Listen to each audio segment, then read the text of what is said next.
You're listening to the DJ Doran Show, a Doran Omni Media production.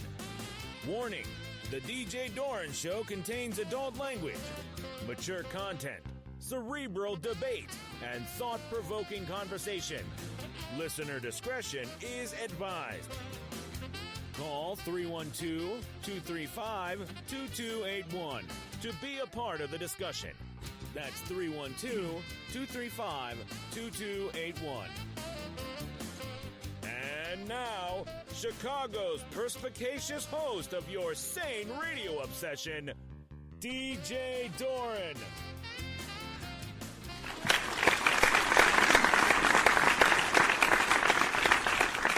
Our audience loves us. They're so appreciative. They clap every time at every show. It's great. It boosts my self-esteem. Me too. So today, first of all, welcome to another edition of the DJ Doran Show, and we have an exciting show. They're all exciting.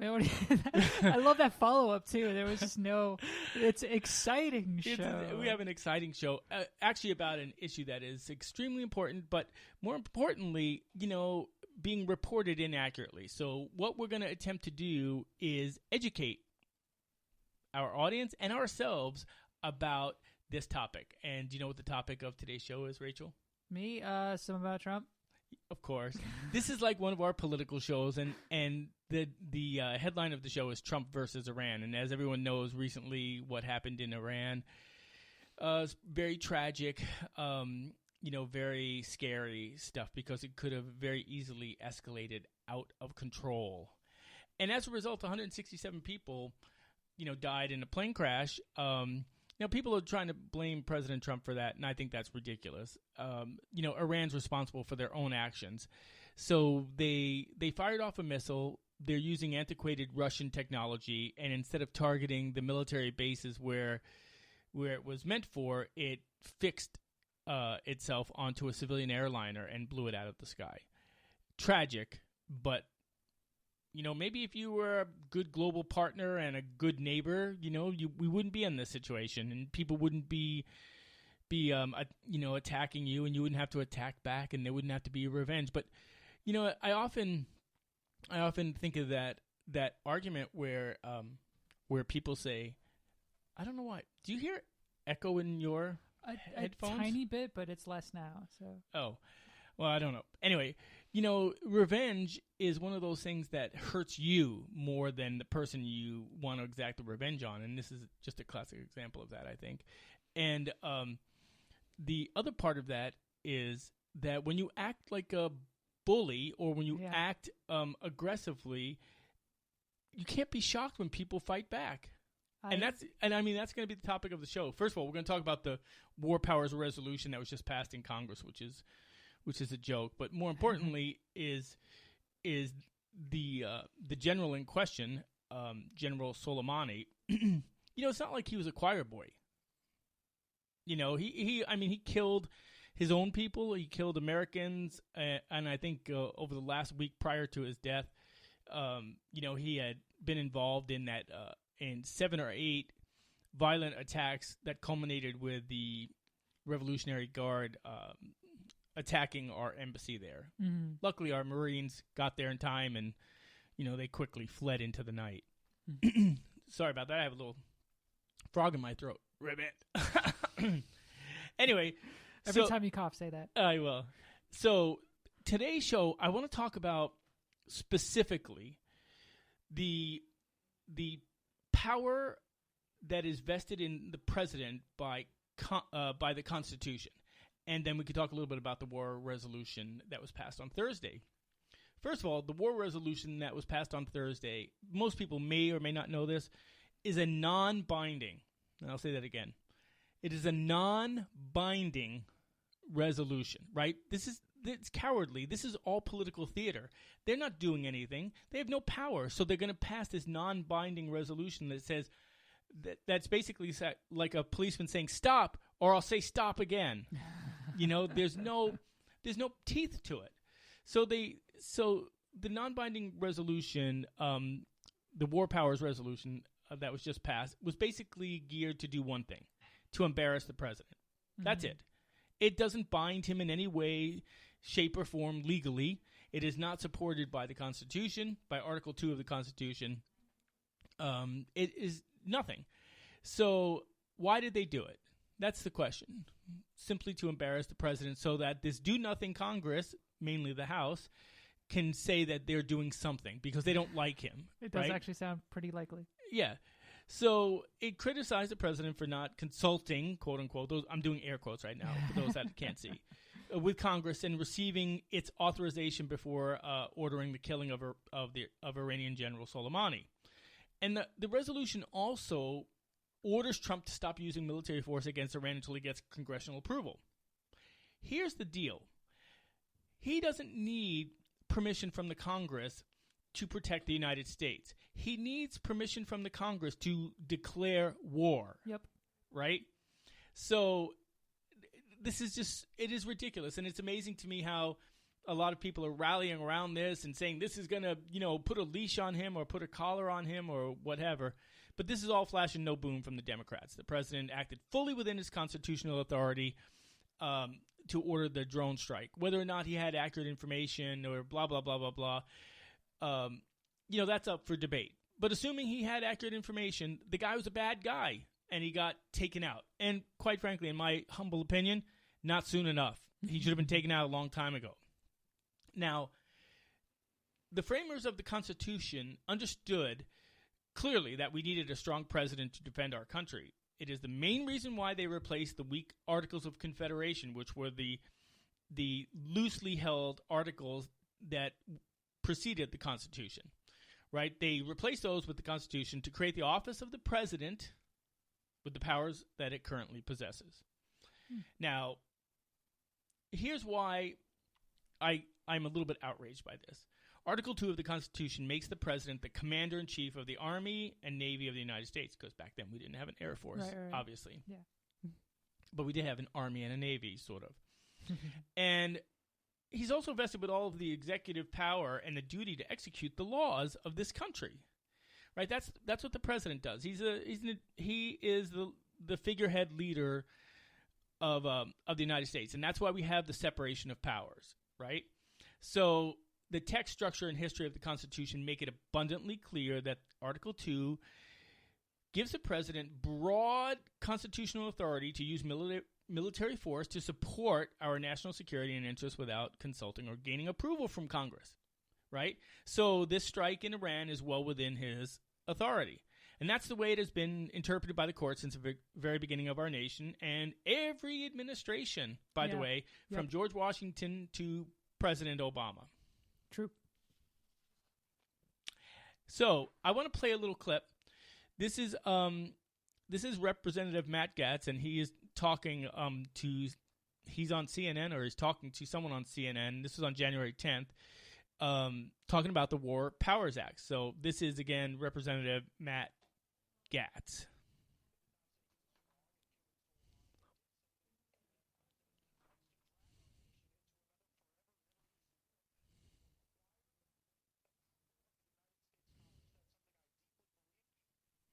Okay, moron. So he doesn't understand the Constitution. He's not really explaining anything. What he's trying to say is that the president has to go to Congress and basically beg to get their approval. So they're not the Congress anymore. Now they're also the Congress and the president. And I have another clip we're going to play here on Nancy Pelosi talking about the War Powers Act. So this is Nancy Pelosi, Speaker of the House.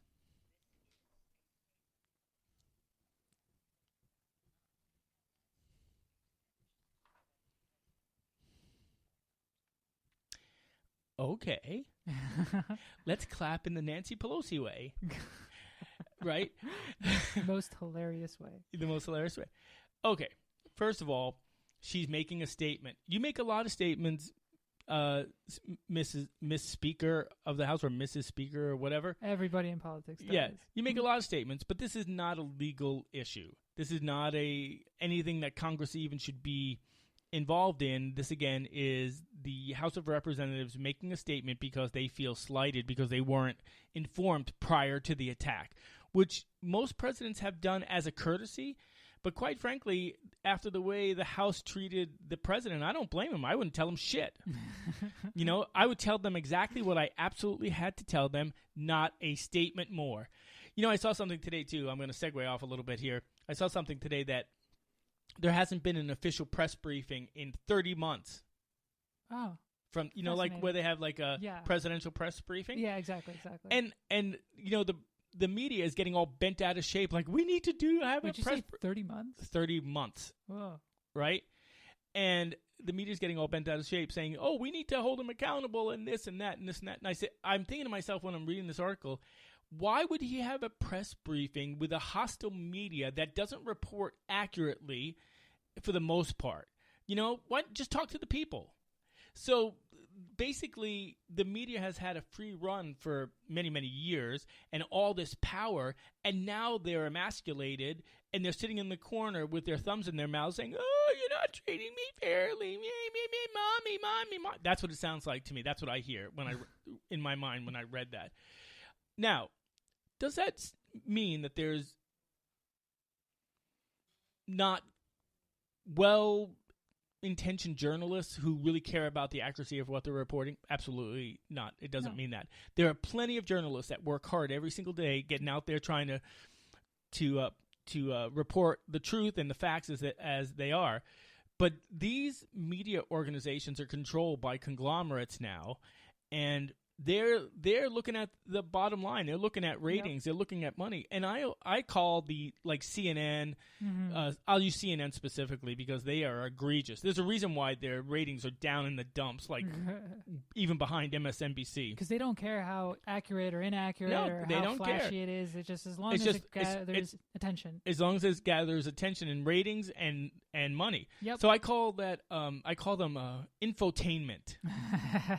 They're giving you info, but they're really entertaining you. They don't really care about the facts. So if I was the president, and he has been the most unconventional president ever, we can all agree on that, right? That's fair. So he's basically said, fuck you. Sit over there in the corner and sit on your thumb and, whine to each other about how you're being treated unfair, but I'm not giving you access to me, right? And he doesn't have any right, no obligation to give them access to him. See, that's the thing is, people think that the media has a right to have access. No, they don't. That's a privilege. That's a privilege. You get invited to the White House and what have you. Now, does it benefit us? No. I don't think it does. No. Because we're the ones that suffer from that. Because by having a media that is not always impartial, and then fighting with the president, that fight between those two basically locks us out of seeing that discussion. And you have to look behind every single thing that's published, everything that's out there. That's right. So we have to work harder to find the truth because the media they have their heels dug in, the president has his heels dug in, and we're the ones that lose. Yep. And I think that goes a long way for Congress as well. So it's the same thing. Is all this infighting? I'm exhausted by it. I said it, I think, in the last show. I'm exhausted by it. Who isn't exhausted? I'm exhausted by it. It's ridiculous. And so here's the funny thing with this whole strike on Soleimani. He's a bad guy doing bad things. He should have been killed a long time ago. And now you have the Democrats and some on the Democratic side, siding with like he's an altar boy, like he was some sort of saint. By the way, 50 people are dead at his funeral because they went crazy, and because the Iran shot down their own airliner.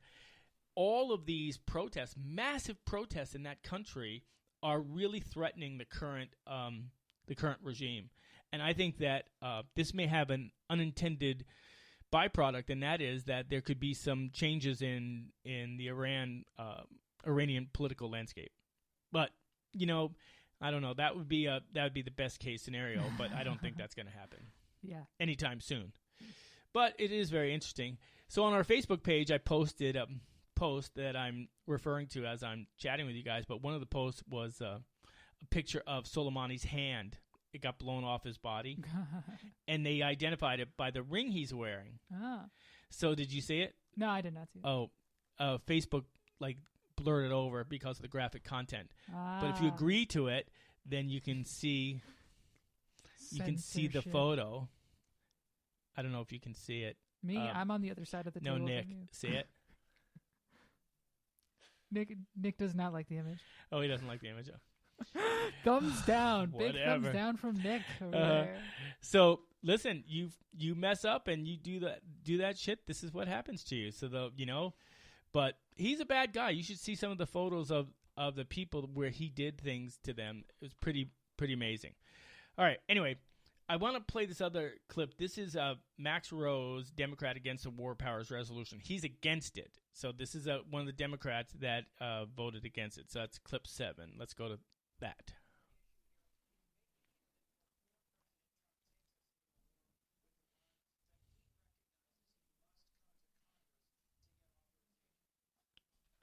Well, he's not against the War Powers Resolution. He was for it.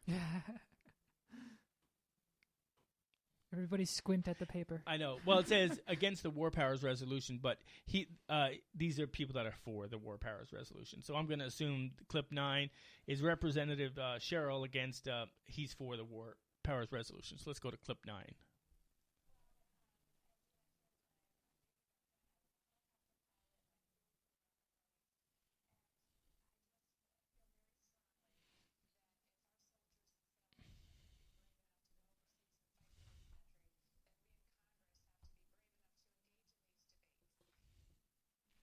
Well, I don't have any argument with that. Do you? That sounds reasonable enough. Yeah.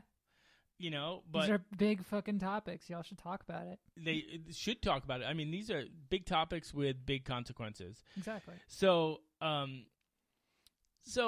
want to go back to the war powers, to Article 2 of the Constitution. And, Article 2 of the Constitution makes the president the commander-in-chief, like I said earlier. And he has the power of the Constitution behind him that gives him the legal right to defend our foreign policy, our international interests, or threats to our national security. And he doesn't have to consult or gain approval from Congress, and that's the way the courts have interpreted it. That's what I was saying earlier from George Washington to Obama.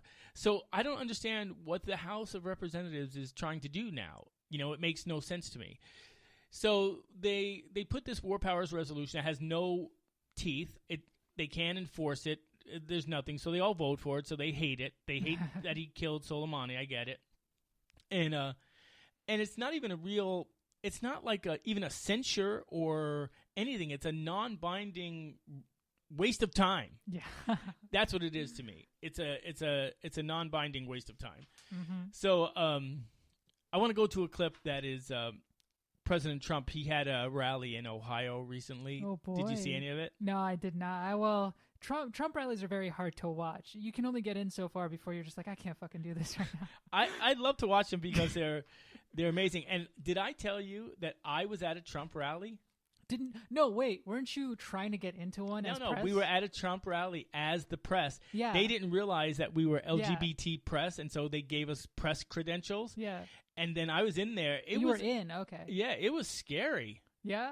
This was before he was elected. It was scary. What'd you see? So, couple of things. One is, this was in Indianapolis, Indiana, right? Okay, all right. So we're in there, and the crowd was seated with protesters, but they were dressed like Trump supporters. Okay. And then in the middle of his speech, they took off their outer layer of clothing, and it had, resist and, lots of messages. All the things. And did you ever see the movie Invasion of the Body Snatchers? I did, but I don't remember much from it. Nick, have you ever seen that movie?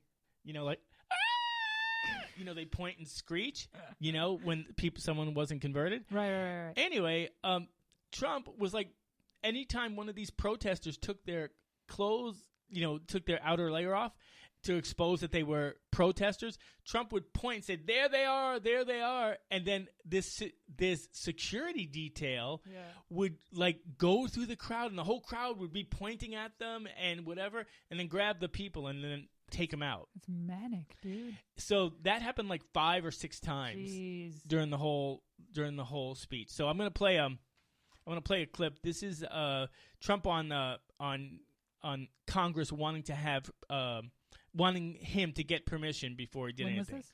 This was the other day, like not even a week ago. Okay, hold on. This is President Trump.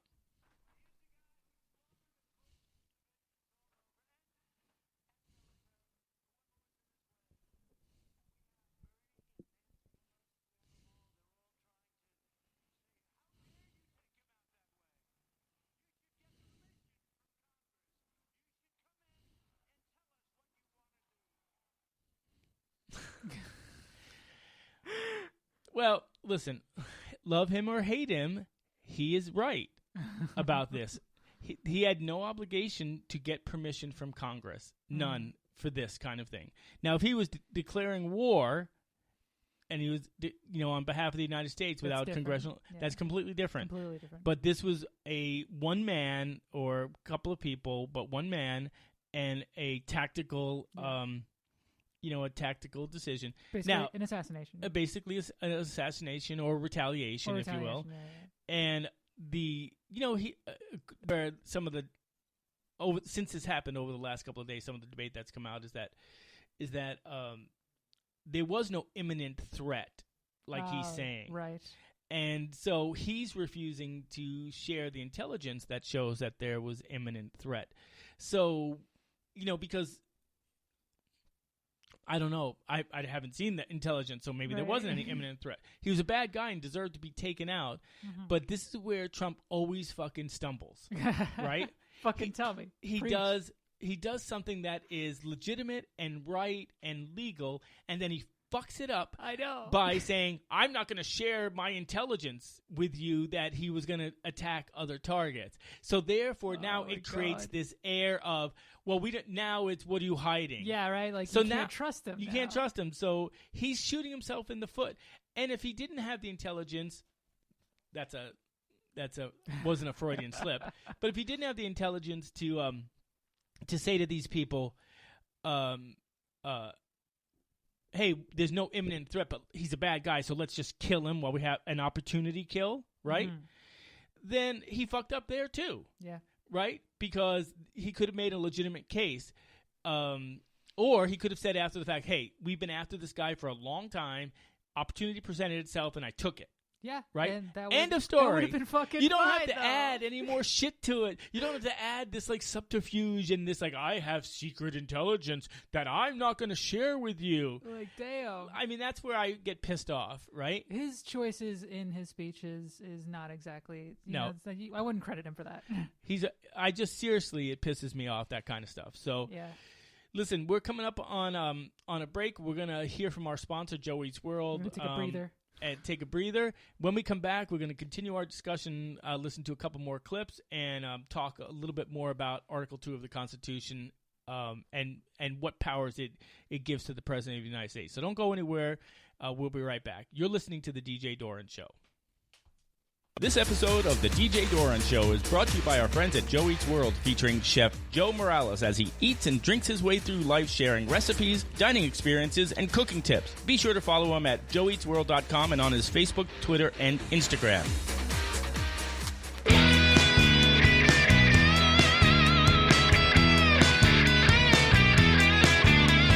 I'm so far away, and I can't see for good. Any chance that I clear the background, I will say I would. Yeah, I would.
Oh, God With almighty. a full what? Yeah, a full deck. Full deck. That's my favorite clip of all. That is my favorite clip. Because not only does he explain everything, but in the end, he's got to, like, punch her in the face. Right? You know, like, you're a crazy old coot. I'm sorry. I'm sorry. Hearty fucking laugh. All right, there. hold on. That's what I feel. That's what I feel like. Oh my God Almighty! That you can't make that shit up. No wonder no wonder they want to impeach him, because he can't just like fight back. He has to Throw say salt in the wound. He has to man. throw salt in the wound by insulting her. So He insults everybody though. that was funny. Listen, you got to give him credit. He's the funniest president I've seen. George Bush was funny because he was an idiot. Yeah, that's true. I mean, the younger one. Yeah. But this guy is funny because he just does not give a shit. It is unbelievably entertaining. Nick's sitting over there just shaking his head and rolling his eyes. But I personally, this is. We're not as sophisticated as you, Nick. This is hilarious. This is hilarious stuff. I mean, these are important issues. The funny part about it is these are important issues and deadly issues. I know. But the way the syntax and the way he talks about them is just like, oh my God. Fantastic. It's unbelievable.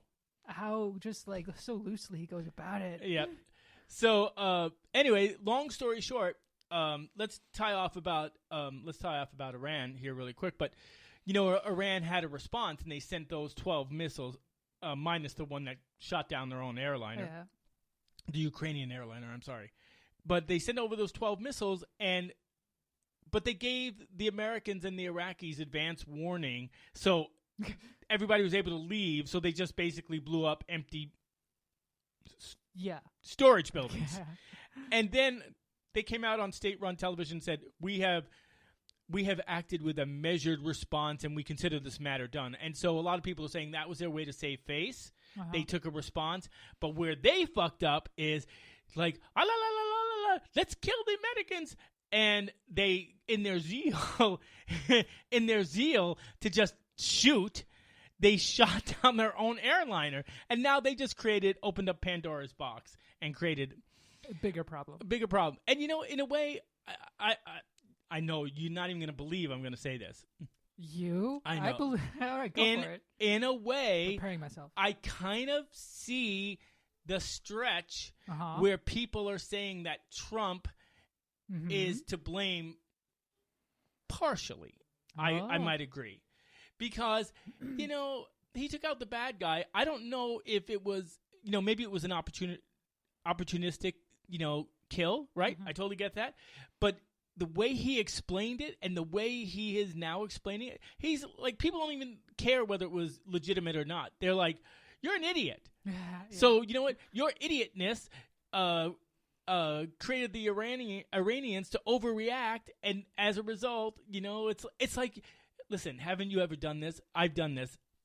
Don't laugh. I've done this. Where I got mad at something. I got mad at something and I swung at it.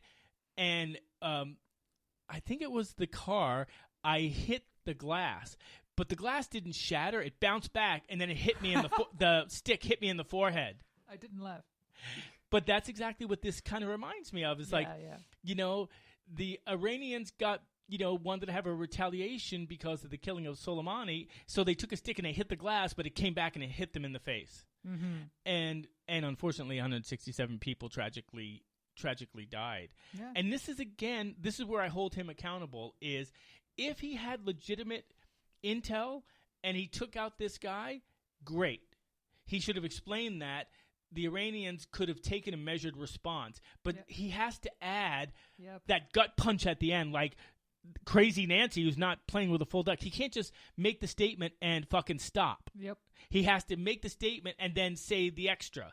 The extra is the part that pisses people off. So if he does that with Nancy, that's how I think he handled foreign policy, and that I think where he could have that culpability.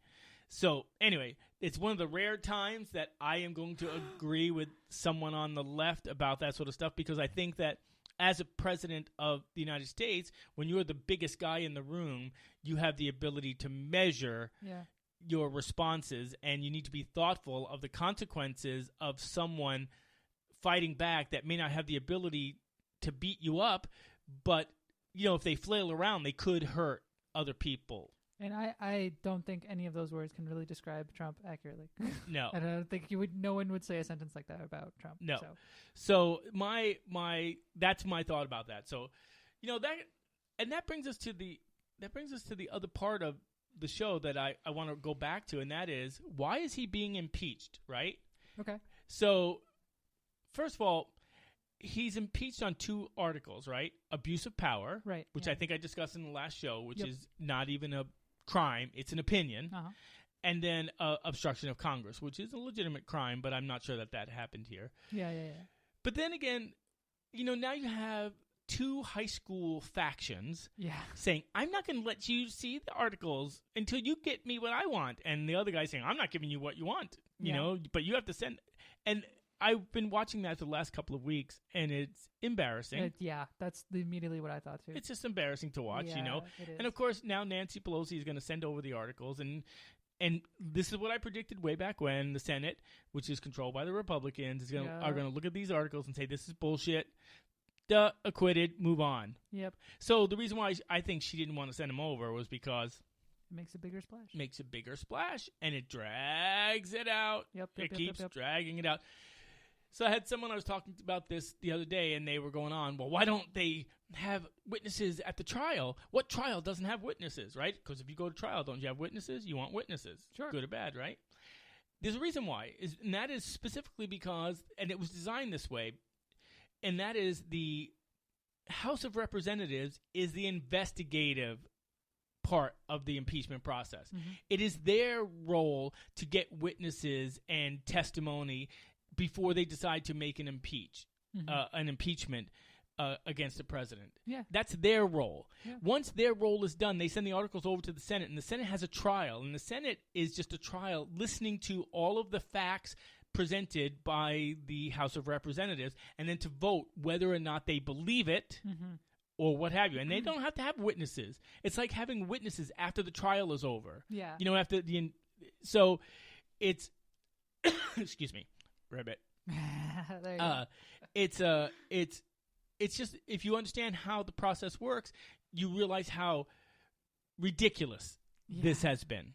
It is ridiculous. In the end, Nancy Pelosi, I think, is going to lose big time. So Mitch McConnell is going to begin the trial, and guess what? All of this game playing and bullshit that has been happening on the Democratic side, and sketchy investigations and this and that, is all going to come to light. Not protected by their cronies, and it's not that the Republicans are any better, quite frankly. No. They were abhorrent during the Clinton impeachment as well. So it's just like, it goes back to what I said a few shows ago. I said, we're in this vicious cycle where you did this to me, so I have the right to do that to you. Yeah. And then I did that to you, so now you have the right to retaliate to me. And it's just never ending. Yep. So it's not going to end. So my prediction is that it's going to go to the Senate. Sometime the articles will go to the Senate sometime this week. And then it might finally be over, though. It'll be a quick trial. It'll be a quick trial. It might be fucking over. It might be over, but then some of the Democrats are saying, well, we will reserve the right to impeach him again. Right. I think, do you know what? I read this article today where it talked about how majority of Americans tuned out the impeachment process because they were so bored by it, number one. And number two, they realized that this is not like a legal thing. This is political theater. Yep. And people get bored with rich, wealthy, entitled people behaving badly. Yeah. Do you know what I mean? I got bored of it a long time ago. I don't want to watch that. It's like it's one thing if you said, I would have rather have watched, Meghan and Harry leave the royal thing, which is like ridiculous as well. Again, rich people and their problems. But but that's the thing is if they brought something like, oh man, he did this or did that, and he legally deserves to be impeached. But this is not about that. This is about just, we hate that you were elected because we were so certain that Hillary Clinton was going to win, and from day one we have done everything we could to undermine your presidency. Now, I will caveat that by saying those are good people who believe in their causes. I truly believe that. But I'm sorry, people lose every day. Get over it. Your candidate lost, right? Whoever wins.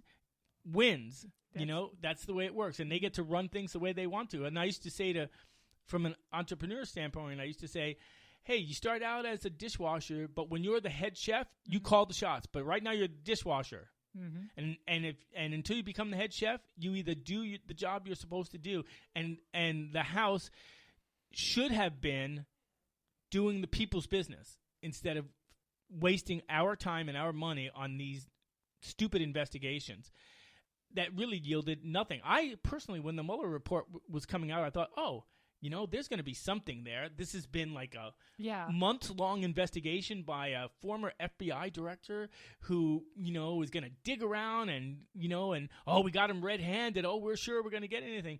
And then when the report came out, I'm like, are you fucking kidding me? Yeah. This is what you have the nerve to present this as a final report? And then, of course, the spinning on both sides was kind of fun to watch. Politics is never without that. No, it's never without that, and unfortunately, it just undermined their credibility. So going into the impeachment hearings, people were already like, I don't believe this, but let's just watch it. It's like watching a car wreck. Oh, it's not me, but let's watch what they're going to do to him. Oh, man, did you see that? That was amazing. Oh, my God, I can't believe they said that. Oh, my God. So makes me feel like I'm watching the debates all over again. I know. So I have a clip of Jerry Nadler talking about the impeachment. He was on a PBS NewsHour. So let's listen to him and hear what he has to say. So clip 10, where are you? There you go. Here's Jerry Nadler.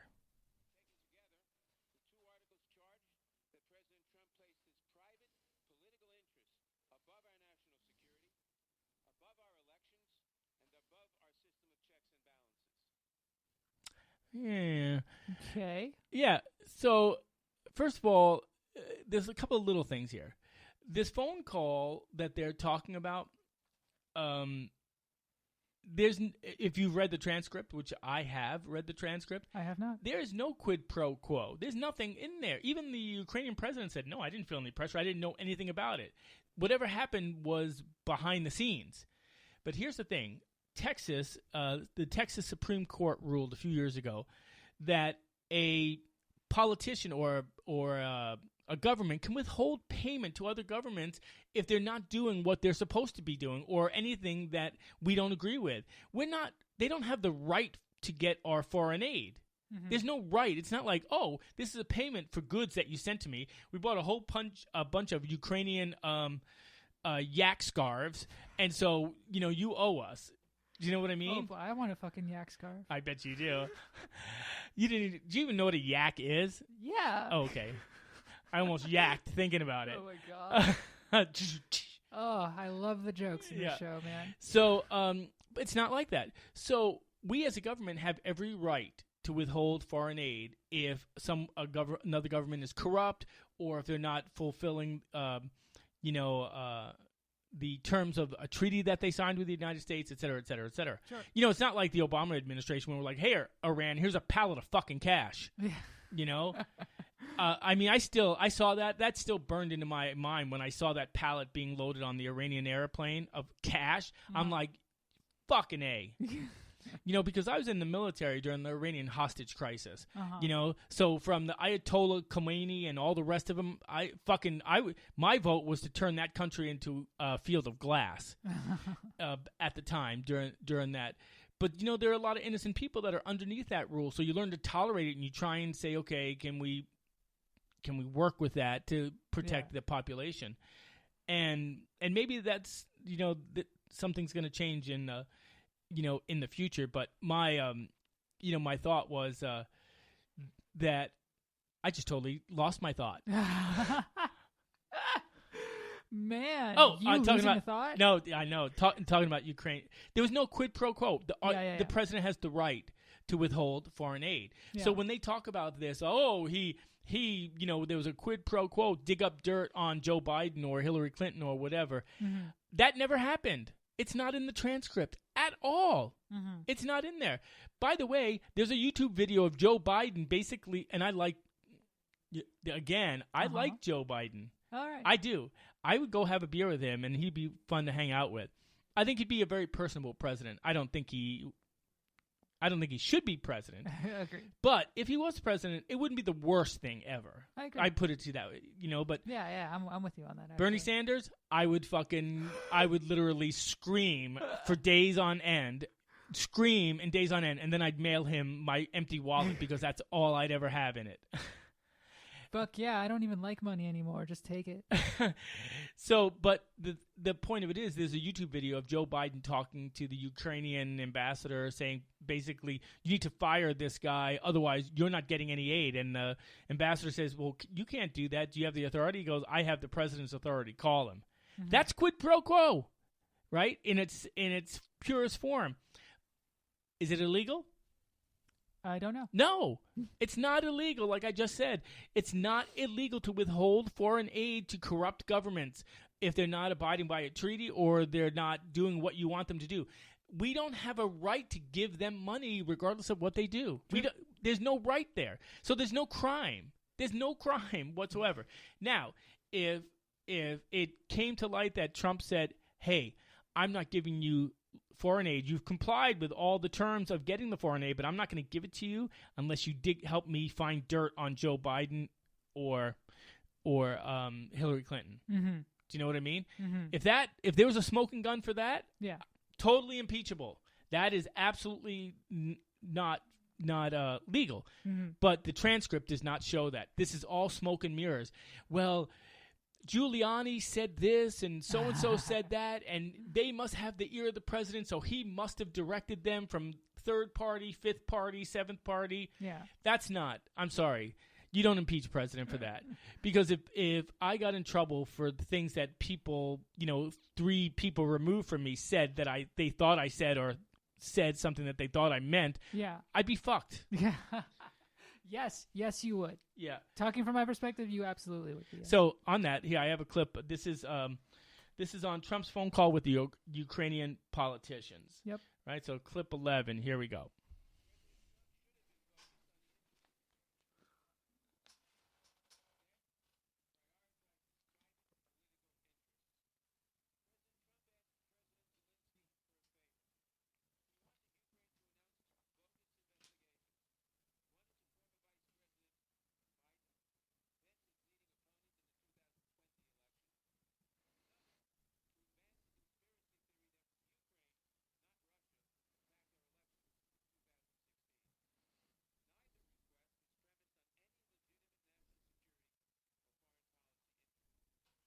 That's all well and good, but the actual transcript makes no mention of either of those things.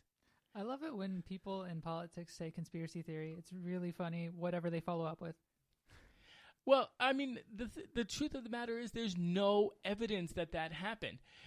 If there was, there would be a certain level of legitimacy to that claim, but there is none.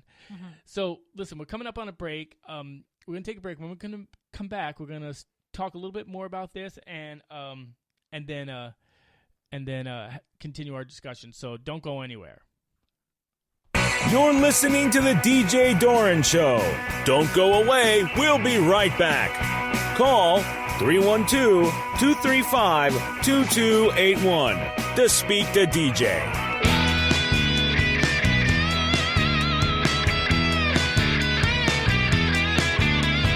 I'm so far away, and I can't see for good. Any chance that I clear the background, I will say I would. Yeah, I would.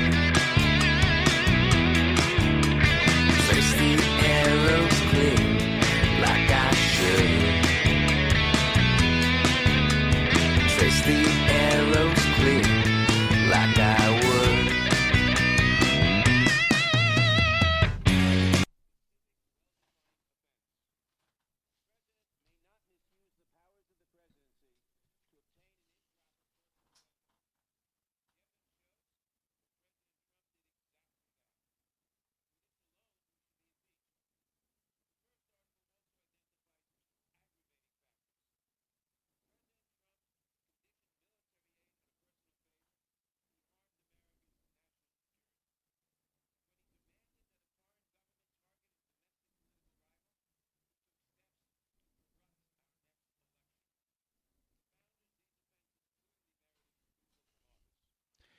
Okay.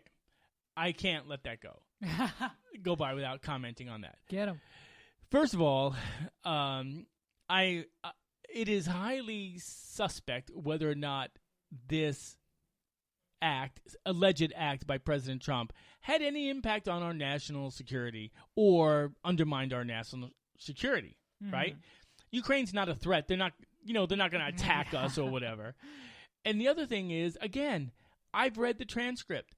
That's not in the transcript of the phone call, right? This is them framing an argument based on interpretations by third party, fourth party, sixth party gossipy about, interactions with Giuliani and his cohorts and what have you.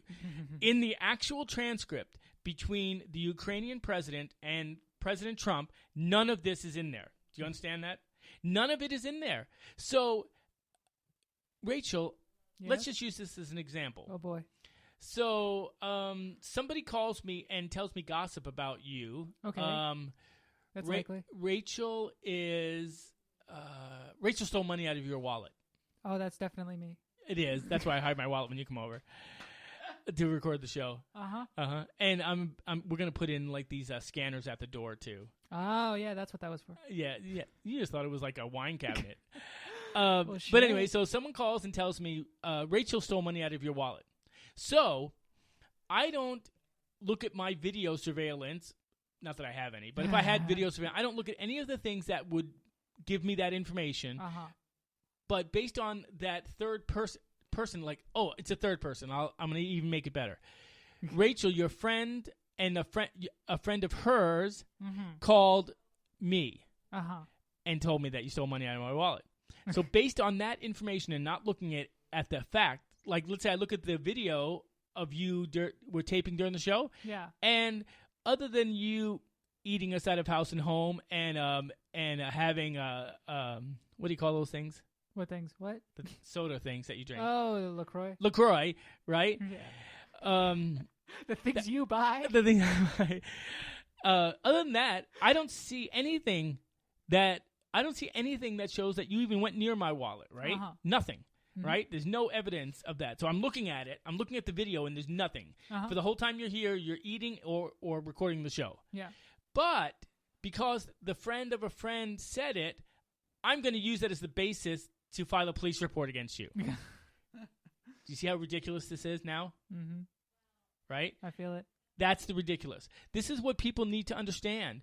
But we don't live in that society, do we? We don't live in that society where anyone does their homework and digs around and tries to find the truth. We live in a society where somebody says a soundbite or a talking point and we have an emotional reaction, and because it fits the narrative that we already believe because we don't like somebody, it has to be true. Yep. Do you see what I mean? I do. But that's not legal. And how would you like to be charged with a crime based on that? It's pretty shitty. It is pretty shitty. So I'm not saying that he's a great guy. He's far from a great guy. He's a horrible president in my mind. And he's done some good things, but nobody would know that because he's a buffoon on Twitter. Agreed. Right? Yes. But there are a lot of stupid people that still deserve due process and still deserve the basic right of being innocent until proven guilty. Yeah. I just hate, what do they call that? I just saw it today. It was not the woke culture, the other culture, cancel culture. Yeah, there you go. And I just think that I don't even know what that means. By the way, I mean I think I got a general idea of what it means because I read the article about this CEO who took a step back because the online social media mob went after her for some statement she made or whatever. But regardless, is I take it seriously enough that if the Congress is going to impeach a president, you better have all your shit together. You better have real facts. You better have real charges that can hold themselves up in a trial. Not this fucking bullshit, sketchy third person. He said, she said.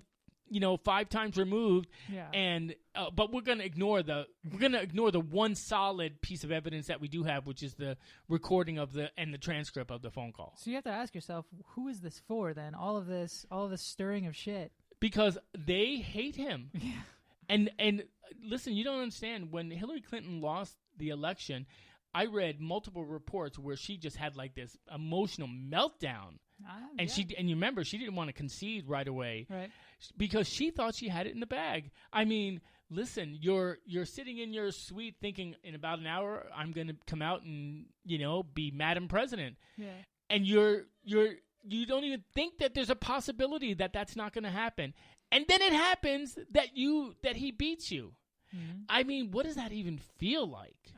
I don't even know. I mean, I don't blame the woman. I don't. Yeah. But I just don't know what that feels like. So from that point on, it was supposed to be Obama Part 2. Yeah. And now it was like Obama screeching fucking halt, crazy train. Yep. And I think that's the root of it. But hey, I have one more clip. This is Neil Katyal, author of Abuse of Power in the Case of Trump. He's with the Brennan Center for Justice. So take a listen here.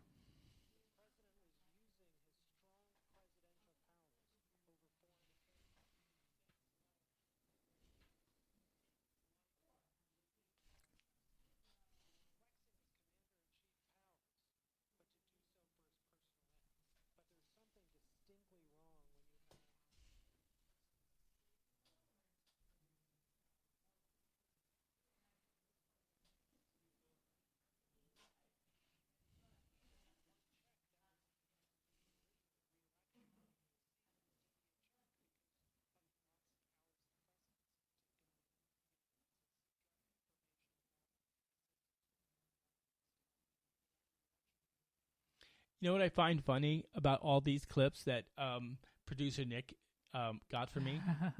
Is that every one of the Democrats, if you listen carefully, they're all saying the same talking points. Yeah, I was about to say. Yeah, all the same. They're saying the same talking points. So also, good on you, Nick. Hey, man. Good clips, yo. I know, seriously. And so that's why I'm always suspect of that, and this is why I consistently tell everyone, you need to do your own homework. You need to research the facts so that you know what these people are telling you, whether it's the truth or not, and you'll be surprised how much of it is not or how much of it is skewed. What the fuck ever happened to the impartial press? Mm-hmm. Where is that? By anyone's stretch of the imagination, does anyone think we have an impartial press? No. At this point, you can't even try. No, I mean, maybe PBS. PBS NewsHour is the only one I can. Or NPR. NPR is okay, but wait until if you listen and they try to interview somebody, they're so freaking biased. It's weird. It is. But I mean, I think PBS. It's getting there, man. I think PBS does a pretty decent job. But I think so too. They're the only ones I fucking listen to. So what I do is I seek out specific journalists that I trust. I don't just watch a show. I'll seek out specific journalists, and I'll say, okay, they're doing a pretty good job of trying to whatever, or if they say I'm editorializing and this is my opinion based on what I know, then I listen. I say, okay, that's fine. That is a solid, well stated opinion. Right. What do I always say? Journalism is about facts. Yep. No opinion. It should not be skewed by your opinion. You report the facts as they are, corroborated by your hopefully due diligence and journalistic integrity. Yeah. If you want to have an opinion, like Rachel says, DJ, I don't like your beard, right? That's your opinion. Mm-hmm. You're entitled to that, and we can discuss that, but you need to clarify that. I think the problem is now is that most media is opinion. These are opinion shows, but they're not declaring the editorial side of it. So if Anderson Cooper, who I met, says, President Trump, this is crazy or whatever, and people think that he's saying it's crazy because he knows the facts and he's just telling you whatever, then that's not journalism. That's editorial. Yep. Editorializing. And I believe that is one of the biggest problems that the media has, and I don't know how they're ever gonna fix that. So I don't know how we did it, Rachel, but we've yet again created another hour-long show. Look at us go. Yeah, man. Look at that. Politics is such a shit show. Enough to talk about, bro. Yeah. So before we go, I want to tell our audience about some things that we're going to be changing. That we got big plans. We got big plans. So before the show started, we had pizza. We sat around the table and we just talked and brainstormed about what we want to do going forward. And so one of the things that I'm excited about is we're going to create some corners, and so each show is going to have Super a specific corner. What? It's just the way you say it. Oh. Super New York. And so we're going to have the main topic of the show, but each week we're going to have one corner. Now you have me self-conscious. Don't pay attention to me. Don't listen to me. You already don't anyways. The first one is going to be called DJ's Diatribe, and it's going to be a little segment where I'm just going to riff on what I want to riff about for that day, and so that's going to be one corner. Then the other three corners are going to be rotating. Yep. And so we could have a segment on aviation or flying or transgender rights or music or entrepreneurship or leadership. And each show will have 3 new corners. Oh, hey, yeah. I see. I know. But it hurts my lips to say it that way. No, just don't pay attention. Just and so that's one of the things the that way you feel. that's one of the new things that we're going to have. And then we could sort of come to a resolution that we wanted to have live call-ins, and we wanted to do other things, but we were kind of stuck in the in-between space of creating a podcast or creating a radio show. And I think at this point we're not quite ready to have a radio show. So we're going to focus on developing a really streamlined and tight podcast. And so we're picking a lane and we're going on it. And we're going with that. And at some point down the line, if we want to do something else, we can do something else. But I think that for the time being, I think that's a good choice. So having said that, since we're segueing away from that, I'm very excited. You can follow us on Facebook and Twitter at the DJ Doran Show, and I hope you will. We're gaining some steam there, so I'm really excited about that. And then also, you can catch all of our shows on our website, which has been completely redeveloped, and we're uploading new content for all the shows. We have 17 shows. I can't even believe we did that many. Dude, actually, we have 35 shows, but the other 17, were fucked up technology-wise. We've been doing this a long time. Seems like it. But we have 17 shows in the can. Hell yeah. And so I'm uploading them or having them uploaded to the website with better descriptions, and it's actually a pain in the ass. It's a lot of stuff. It's a lot of work, and I used to never really think that when I had a bigger company, I used to never think that the web people did a lot of work. Now I feel bad for thinking like that. Now you understand. Now I understand. I couldn't do it. I can't. It's hard work. It is. But we're uploading all the episodes, so all 17 will be on the website, I'm going to say, in the next couple of weeks. And so you can listen to them there, and that's djdoran.com, right? But you can also find us on iHeartRadio, hell yeah, Spotify, SoundCloud, Stitcher, Deezer, Spreaker, and Podomatic, and every other major podcast site. You'll find us anywhere. We'll find us anywhere, but those are the main ones. So I hope that you'll take a listen, subscribe to our shows, so that you can get the latest updates on the new shows every Monday. I know. So we're here, man. Every Monday. So every Monday we record a new show, and hopefully producer Nick can get it edited and up and published in 24 to 48 hours. We trust him. He has a trustworthy face. He does have a trustworthy face. But so we're excited about that. So listen, thanks for being our guest today. It was fun, Rachel. It was kind of a cool show. I think we did okay. There's going to be lots of different changes as the show continues to evolve into the new century. Oh man, here we go. I know. I have something to say. I'm gonna. We're based out of Chicago, where it's kind of cold. Kind of. And tomorrow morning, we're heading off to Key West, Florida for about a week. Oh, look at you. I'll be thinking about you, Rachel. I will. I'll be here freezing my ass off. I heard Chicago's going to have some mild days during the week, but that next weekend we're supposed to get some snow. It's scary. It better not cause any delays on our trip home. We're going to be back Sunday. Oh, fuck. Just in time for our Monday show. Hey. Oh, yeah, I was about to ask, So you're here for next Monday? Yeah, we'll be here for next Monday. Hell yeah. And so I hope you'll join us then. So until next time, have a great night, and we'll see you next Monday. Thanks for listening to another edition of the DJ Doran Show. You can find us on Apple Podcasts, Google Podcasts, SoundCloud, Podomatic, Stitcher, and all of the other major podcasting sites. Just search for the DJ Doran Show.